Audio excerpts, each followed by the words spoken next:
Welcome to Hamilton County Newsmakers. I'm Perry Williams, and alongside of me today are two of my favorite guests, Dr. Dave Mundy at Noblesville Schools and Dr. Derek Arrowood at Hamilton Heights as the superintendent. Let's talk a little bit here and getting started. A lot of things in the news about education, a lot of different things. I guess, first of all, Dr. Arrowood, let's start off a little bit. I guess it's been about a week now. Hamilton Heights had an open house about their 21st century learning environment. And I have in front of me the Hamilton County Reporter, which Peggy Georgie did an excellent job of writing a story on this. Let's talk about some of those great things that are going on at Hamilton Heights. Well, last week we had an open house and a ribbon cutting on our new, what we call our BAME area. We upgraded our business area, our agriculture area, our music, so our band and choir area, and our engineering area. And I think Dr. Mundy may have been in the building this week checking that out with one of his, he's a protege of Mr. Eric Fisher, who's in our engineering department, who is showing that place off. And so this is part of what we call Project Vision. Project Vision is being led by Peggy Jackson, and it's overall, over a 5 or 6 year period, we'll spend about $56 million investing in our facilities to bring them up to state-of-the-art learning experiences for our students. What we try to do is create spaces that our teachers can use to be flexible enough but also impact directly student learning. So in those specific areas, our business department really designed an area that they thought they could best utilize to meet the needs of our students. There's a really cool ticker when you walk in there of the stock market, and they took 3 classrooms and opened those up, and glass panels in there, and office space, and lots of multimedia opportunities. And our band department, our band has exploded in terms of numbers. We have 116 sixth graders in our band, and there's 180 kids in our 6th grade class. So a lot of our kids are really enthusiastic about band. So wow, we needed more space for that program, and so we expanded the band room and about a third extra size there. We were able to move our choir room then and create a choir space for our choir director, Jennifer Boone, and she's utilizing that space now. She's starting to participate in more competitions with that group, and they're traveling around. The engineering space is a really neat model. We focus on Project Lead the Way, which is something that former Hamilton Heights principal at the high school, Hamilton Heights High School principal Vince Bertram, is now leading nationally, and we got started on Project Lead the Way several years ago. I know Noblesville does it now across multiple grade levels. We do it at our middle school and our high school, and that area is a really unique learning area with lots of different technologies and things like that going on. And then our agriculture area, which is a real showplace for us and a real focus for us with where we're located and some of the partners we have in Hamilton County, especially the northern part of the county with Beck's Hybrids. That's become a really new, unique space for us too. And we took existing space and recreated it and reinvented it, and it's been fantastic. Positive feedback. The highlight of that night was when our students were the ones that were doing the presentations. Absolutely. They were showing off what was going on there, and the sophistication and the knowledge that they have based on the teachers and what they're sharing with them was really cool. So Peggy Jackson did a great job leading that program, and Jared Mason, if you got 2 or 3 or 4 or 5 hours to kill and you want to stop and see Jared, he'll show that place off to you, and he just swells with pride. And I know Mr. Fisher did the same thing when Dr. Mundy was in our building last week. One of the interesting things, a comment that you always make, and you were definitely doing that night, you were standing back listening and letting your people do their jobs, and it's good to be you, right? Well, I always I talked about that this week. It's awesome, and this isn't a quote of mine, but I think John Wooden said it, and somebody else may have said it as well. But it's amazing what you can accomplish when it doesn't matter who gets the credit. And Peggy Jackson's led this process, and so when we did the ribbon cutting, Peggy said, "I don't want to cut that ribbon." She says, "You're going to cut the ribbon." I said, "Well, if you're not cutting the ribbon, I'm not cutting the ribbon." So we had a student cut the ribbon, which was and cool. It was really neat. And our school board has been very actively engaged in this process, and so it's been a really neat process. Absolutely. Well, let's switch over a little bit and talk a little bit about Noblesville. Dr. Mundy, you were back in Noblesville when? Back 15 years ago. 15 years ago. So you went to a school, Westfield, which just grew on leaps and bounds while you were there. Okay. Right. And then you moved over and actually took Dr. Arrowwood's place at Sheridan as superintendent. But talk a little bit about coming back to Noblesville and Sure. some of the differences that you see now compared to 15 years ago. Well, I think I'm going to build off of what Derek just said there, too. Actually, the differences from what I was here 15 years ago, we still have unbelievable teachers to work with. We have unbelievable building leaders that are fun to work with. The changes have all been directed because of the needs of what kids want to see coming up down the road. You know, what Derek's put together up there at Heights is a perfect example of what I was able to do at Sheridan, following Derek up there and building on what he started, and at Westfield. I don't think most people put together or realize how much work we do to make sure we can get what kids need. You know, we're building new facilities like Derek just did. We just had a meeting this week talking about programming upcoming based on kids' needs and what we need over the next couple of years. There is so much future planning that we put into place due to what we think kids are, well, not what we think, what kids request coming up down the road. So my biggest change that I've seen coming into it is really how much adjustment has been made in order to accommodate as many students as we possibly can. And the difference is in, you know, there's just not one plot line that kids come in and go to school in. There are numerous paths kids now take, and that's happening all over the county. Absolutely. And I think one of the good things, and you guys can speak to this, because you, what is it, once a month that you have an all superintendents meeting that you Right. that you have what, breakfast or lunch? Breakfast. And discuss different things that are going on in different areas. I think there's a lot of synergy going on of trying. I mean, there are so many people that believe that Hamilton County is the best county in the state of Indiana, and now you guys are actually walking that walk. Well, I don't get to go to those breakfasts anymore. Oh, that's right. Yeah. That's right. Because But that's all right. No, it's more of a. But it's a perfect example. You're right, sir. When we talk about it, though, too, it doesn't matter. The nice part about coming back and switching to the new position and working for Dr. Niedermeyer has been, I still talk to Dr. Erwood all the time. We're still reaching out to everybody around us because we've mentioned this so many times when Derek and I have talked together in the past. People don't put together the amount of collaboration that happens in this county. I mean, do we play each other in sports, and do we want to all win in sports? Yes, we do. Or academic teams or band competitions. But the reality of it is, when it comes to programming, developing, everything else, we're constantly on the phone talking to each other, trying to help out, whether it's Sheridan, Westfield, no matter where it is. So I know that even though, again, giving you a hard time not going to those breakfasts right now, I still get to talk to them all on a consistent basis to help us build our own. and of course, you kids' get the future. feedback from Dr. Niedermeyer. Yeah, when yeah, gets she lets back. me know too. She lets me know what jobs I get when I get Yeah, back. yeah, She's yeah. doing Now, this, and you I'm know, like, yes, ma'am. I heard this there. Yes, that's great. You know, but the one great thing that I thought was an amazing that was Noblesville as doing also is all these things are going on in the schools, and as you both well know, I have lunch with some old cronies, really, right? Yeah. Including Yes, your dad, you do. right? Yes, you do. And so we talk a lot about schools, and you know, I don't realize that until I've been very, very blessed since I've been back to be able to get in the Hamilton Heights schools, the Sheridan schools, the Heights schools, you know, the Noblesville schools, the Westfield schools, and get up close and personal with a lot of teachers and good administrators.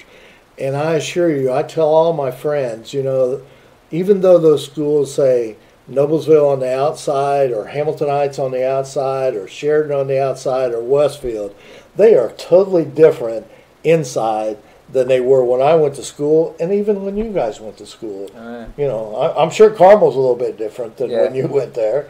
And you know, you're a Heights kid, so but it's a tremendous difference. And one of the things that I think that I'll have to give kudos to, I think it was Martin Cook come up with the Miller Ambassadors, because taking old people like me and some, you know, the 40s people and some of the even parents, okay, and bringing those all together and having a meeting once a month for about 7 or 8 months to learn about all the great things that are going on inside the school. And the one thing, like, you know, we always have breakfast or at those meetings and everything, and they're prepared by the culinary classes at the high school. So there's a lot of opportunities for our kids to to branch out instead of when I was brought up, all the chairs were lined up in rows in your classroom, and a teacher stood up there and says, "This is what you're going to learn." Well, I don't think I feel like I need to learn. Yes, you do. You're going to learn this. You're going to be tested on it. But it's not that way anymore. No, I think that's something else that Dave said, that you were talking about collaboration. That collaboration doesn't just happen at the superintendent level. It happens all across, from the teachers collaborating with teachers to principals collaborating with principals. And that collaboration also allows that competition to be a competition that makes us all better. The 6 best public schools in the state of Indiana are in Hamilton County, and you can use whatever measuring stick you want to use, but there's evidence that 6 of the best public schools in the state are in this county. So one of the things that we talk about when we're doing Project Vision is we're not doing Project Vision and recreating our facilities because we want our facilities to be as nice as Carmel's or Noblesville or Westville or Southeastern. We're creating them because our first question we always ask is what's best for students. But it is important that we offer a learning space that is equitable to what is happening in Noblesville and Hamilton Southeastern and Westfield and Carmel and Sheridan. And so it's really a unique opportunity to be in a county this robust with this much educational talent to be able to compete with that and want to keep up with your neighbors. And we do that by cooperating rather than trying to push each other down. We're trying to lift each other up. Well, we both have, to go to that cooperation, Heights and Sheridan over the summer both run a technology training thing that we rotate back and forth between Sheridan Heights. I just listened to Mr. Swickheimer talk, our tech guy at Noblesville, who's outstanding at the job he does. We're now running a conference this summer with Hamilton Southeastern schools back and forth where we're going to rotate. So you're right, you want to keep up with everybody around you to make sure you're giving the same opportunities because we deserve in this county to be able to offer as much as we possibly can to every parent who comes in. Perry, I also go to on your question as well on the letting parents come in and ask questions. We love that part of it. That Miller Ambassador program, I know Derek does it all the time too. Having the opportunity to have parents come in and ask questions, please, we want that to occur as much as possible because you can't, in a quick show like this or in one presentation, explain all of the things that go on throughout the course of a school day. It is impossible to do. So those visits, programs like the Miller Ambassadors that Marnie's put together are so great to be able to explain step by step all the different things that occur. Well, and we do something in Hamilton Heights called the Superintendent Advisory Group, and we bring parents in, and we focus on topics, and a lot of times they're topics that I've heard about through one of the military, what my father claims to be the valedictorian of his class, ambassador. I'm not sure that there was an award like that given, but one of the things he talked about he wants to know why you weren't. Exactly. One of the things he talked about was the opportunity to go and see the transportation department in Noblesville and how impactful that was for somebody who does not now have kids in school and to see how that process works. So our last superintendent advisory group in September, we brought our superintendent advisory group to our transportation garage in Hamilton Heights, and Chris Franklin, our transportation director, and Kristen McCarty, who's our business manager who oversees that program, talk about how many buses do we have? What kind of buses do we have? Where do we keep our buses? How do we fuel our buses? Who do we cooperate when we're fueling our buses? Why is the Arcadia Police Department always back there? Because that's where they get their fuel. How do you decide how long the route is? How many kids ride the route? And then questions come up. Well, Noblesville has a system where they can kind of track where their buses are. Are you guys going to do that? Why aren't you doing that? And so those kind of questions and those kind of opportunities to share with the people who don't necessarily see that all the time is fantastic. And so one of the things that schools continue to get better at, and something that we need to improve on, is sharing our story. Marnie, you mentioned Marnie Cook. Marnie Cook's great at being a part of Noblesville Schools that shares the great things that are happening in Noblesville Schools. We have a lady now named Peggy Georgie who's worked with us for several years, but we brought her on staff to actually start to share our story in a more proactive and positive ways. Because so often people are asked, well, what do you think of public schools? Well, in general, people don't think public schools are that great. But what do you think of Noblesville schools? Well, Noblesville schools are great. What do you think of Hamilton Heights? They're awesome. What do you think of Sheridan? They're great. My cousin goes to Sheridan. They do great things. So we need to be more proactive in how we're sharing that story, and we're reaching out to people now to do that. So it's been an awesome opportunity. Well, great. Let's like I said, this, like you said. It's difficult to do a show like this in a half hour, and there's so many great things going on in the school systems. But let's switch topics a little bit and there was an article in the Reporter this week, which both of you commented about 141 superintendents in the state of Indiana was polled, and 130 of those superintendents are concerned about teacher shortage. Okay, I'll let you field this first, Dr. Monday, in the perspective of being the superintendent at Sheridan in the past, and both of you really, Sheridan in the past, and now moving to bigger schools, and you moving to Noblesville. Are the problems about the same, or do you have different problems in different places? No, the problems when it comes to the hiring process they're the same. We're all dealing with the exact same issue. I think you've heard me say several times, and I just did a presentation, actually the Miller Ambassador presentations, where I talked to them about the teacher shortage in our state right now is a real scenario. I mean, it is in two areas. It is the kids coming out of school right now there's not nearly as many. I'm going to steal from a good friend of ours, Bobby Fields over at Frankton Lapel. Robbie Fields gave a great story, and I believe it was him, that told me about 20 years ago, if you had a middle school social studies position and a JV basketball opening, you'd have 100 applications. I mean, easily 100 applications. We had that scenario most recently in a nearby school. They had 7 applications coming in, and that used to be the pinnacle of the job you could get if you wanted to coach basketball in this great state. So we're not having as many applicants, and it's getting harder and harder to find. Well, we're, if you will, stealing teachers back and forth from each other right now, too, in those hard areas of science and social studies. The other thing we're finding, too, where that shortage is really hitting us, especially for my job as a HR person, many districts haven't had the resources to add money to the base of teachers, and making this more simplistic than what it really is. So you're having more and more second, third, fourth year teachers, because of the rate of they're not getting any increases, are leaving the profession, and then that's leaving more openings for us. So we're really seeing it in two areas: coming out of college and trying to hire in hard to find jobs, your science, your Spanish, your mathematics, but also those number of teachers that are starting to leave the profession and go out. And I know you guys, it's the same. Well, and we talked a little bit about the challenges of small schools versus larger schools, and Dave and I both lived this when we were in Sheridan. But Noblesville has more resources to go out and recruit, but they're still recruiting from the same pool we're all recruiting from in terms of teachers. I mean, a couple of big national issues have happened. The teaching profession has not always been put in the most positive light. And so one of the things we need to continue to do is that, David and I both got in this job as teachers to make a difference. And so there has to be a purpose when you become a teacher, and driving home that purpose. So one of the things that's going to happen at the state level, and Mr. Cook, Tony Cook, one of our local state representatives, and Kathy Richardson as well, are really working on incentivizing and scholarships for kids coming out of high school to go to college to be teachers, and so they've led that process. Superintendent McCormick at the state level is really looking at doing almost a media campaign to say, hey, there's great things happening in our schools. You should want to be a teacher. We've talked about transition to teachers in the past, and programs where people who have gone into one profession and said, hey, maybe I'd like to teach, and the opportunity to do that. But what we need to go back to the grassroots, where we say this is a great job because you make a difference every day, and doing that will help incentivize people who want to become teachers. But Dave talked about the compensation issues too.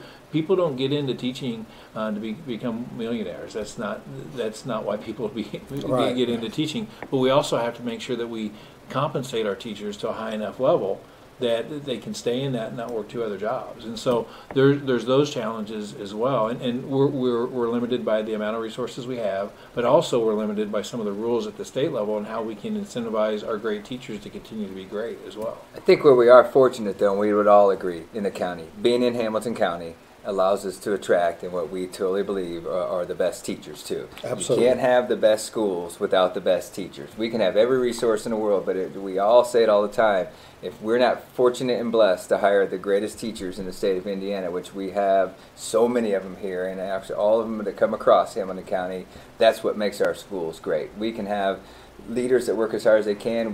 The funding formula might change, but if we haven't been so able to hire these great teachers, which you talk about not changing, being able to switch from one school district to another and watch all the amazing things that are going on in the classrooms, that's where we're very fortunate in Hamilton County. We get the teachers that want to be teachers to come here and work with our kids. And one of the things that I always share is that we are in both of us are in school corporations now, and Sheridan does this as well, that are technology-rich school corporations, Yes. where we're giving students opportunities to have devices, whether it's an iPad or a MacBook or Chromebooks at Sheridan.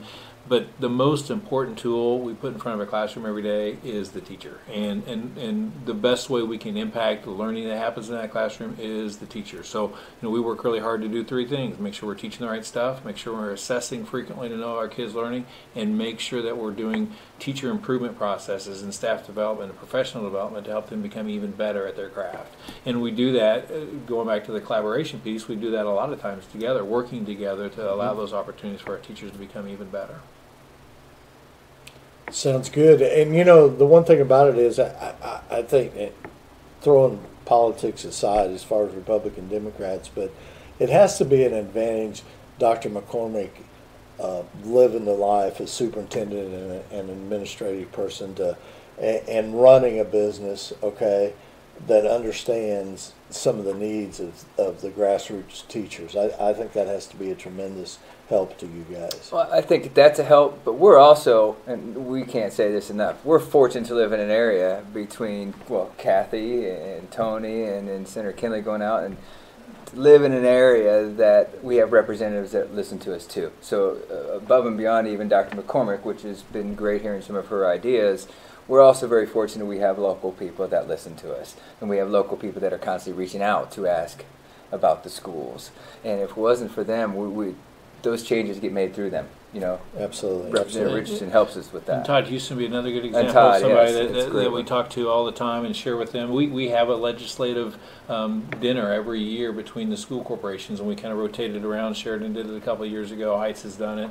I think Westville's going to do it this year, Southeastern. So we've all done it at some point where we invite all those legislators in to kind of talk about what are specific issues that we have. And going back to Superintendent McCormick, it does make a difference to have somebody that's walked in our shoes that's been a superintendent. And did you know Superintendent McCormick is a former Hamilton High School employee? Mr. Cook claims that he hired her at some point, so she's got just enough husky in her to really know what's going on. So good for Superintendent McCormick. Yeah, that's Tony's worked with him. I know, you can tell done that well. Tony Cook is Representative Cook, but the one thing about it is, I will have to say, with my wife included in this conversation, is all our representatives, they're involved in the school system.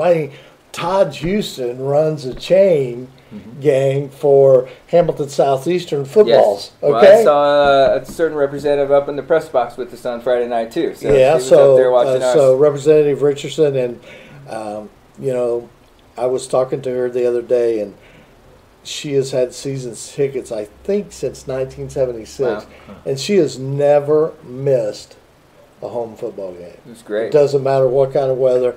And Mr. Cook, Tony Cook, is in and out of Hamilton Heights, and you guys all talk to him all the time. So he's a great source, and those are all things that you have to all work together to build this. Well, and not just at the state level, even at the more local level. Mark Airbrandt was at our grand Absolutely. opening the other night. When Dave was at Westfield, he worked really closely with Mayor Cook in Westfield. We work closely with, because we also share funding. We share that tax base that we communicate with in Jackson Township or White River Township or the Cicero Town Board, the Arcadia Town Board, the Atlantic Town Board. When we're going through this very large building project, and we're the first thing they say is, well, what's going to happen to your tax base? Well, are you going to raise taxes? Because if you raise taxes in one place, that may impact somebody else. So we work really hard to communicate that with those taxing units too. And so we are partners, and they also know that the number one, and I've heard Mayor Cook say this, the most important attractive thing that people look for when they're moving into communities is the school system. They want quality public schools when they move. And then the recreation piece, or the trails, or the grand parks, or having a lake in your district, that those type of things are really important. But they look schools first, and they recognize that in Hamilton County you cannot move into Hamilton County and not have a great educational experience. All 6 of these public schools are as good as it gets. Absolutely. Well, guys, our 30 minutes has kind of run past us here, but I appreciate. I wouldn't mind throwing out, just give us 1 minute Okay. with the passing of Don this last week. Absolutely, That's I was gonna. that's a big deal to all of us. Yeah, I don't know if we yeah. had time to go ahead, though, please. But the one thing about it is I wanted to pass on the Don Jellison, which is an icon in Hamilton County in journalism, and actually just for youth. I mean, Yes. The outpouring that Jeff and I sit down, which is his son, Jeff Jellison, and I sat down yesterday. He came up here and with Jim and I, and then I sat with him for another hour in my office, just talking about the outpouring of people calling him, texting him, emailing him from all over the country that Don had touched their lives some way. Okay, and for all of us, it's been the same thing. He's always been a part of us, and we just we hope the best for his family and Jeff to get through this, and rest in peace, Don. When you think about impact on the community, Don Jellison is somebody that had an impact on the community, and I left Hamilton County for basically 30 years and came back to Sheridan, and one of the first football games, here comes Mr. Jellison. That's when you knew it was a big game, because Mr. Jellison was in the house, and he didn't just do that to see Bud coach. He was at volleyball games, he was at softball games. The amount of impact he had on covering sports and he did it in a way that was really positive, and what a legacy for Hamilton County, and what an impact he had. Well, the guy that got it. I remember growing up around here. You're playing Little League baseball. You're playing Babe Ruth baseball. Don Jellison ran all of that. You knew exactly what he was doing growing up. I will say, to leave on kind of a bright note about Don too, one of the last things he did to me was before he was not quite healthy enough to cover all the games. He was at one of the basketball games, and he catches my eye, and he's waving at me, and I think something's wrong. He's acting like he's not doing well. So I hurry down there, and right as I get there, he hands me his pop. And I was like, Don, are you okay? I really think he goes, "Okay, open that for me," because I thought he needed a drink. He's joking. I hand it to him, and his last word when we're sitting there, he goes, "I just always wanted a superintendent to open a pop for me." I was like, "Oh, thanks, Don." And he was totally healthy again after that, just fine. So that's kind of things that people don't realize that Don did all the time to be a part of the school communities will never be forgotten. Yeah, and a lot of those things can be. Jim put together this week real quick. Some excerpts of the shows that him and that was the one great thing after being gone for 20 years and growing up with Don and then coming back. It was a true blessing for me to get to sit down every week. And Jim, I think we counted up, we probably did 35 or 40 shows until his health got to where, we didn't want him on the road anymore driving down here and things like that. But, yeah, thank you guys for bringing that up, and thank you for taking time. I want to get together back in January when 2018 hits here in January, because legislation will be in session, and there's several topics that are going to come up this time. One of the things that you mentioned was about incentives for teachers, and also the other thing is the testing and there's scores all over the place, and maybe some of the grades that he got or Sheridan got, it's hard to understand how this all works. So let's set a date sometime here in January, and let's do this again. Absolutely. Gladly. Appreciate you guys. Thank you very much. All right.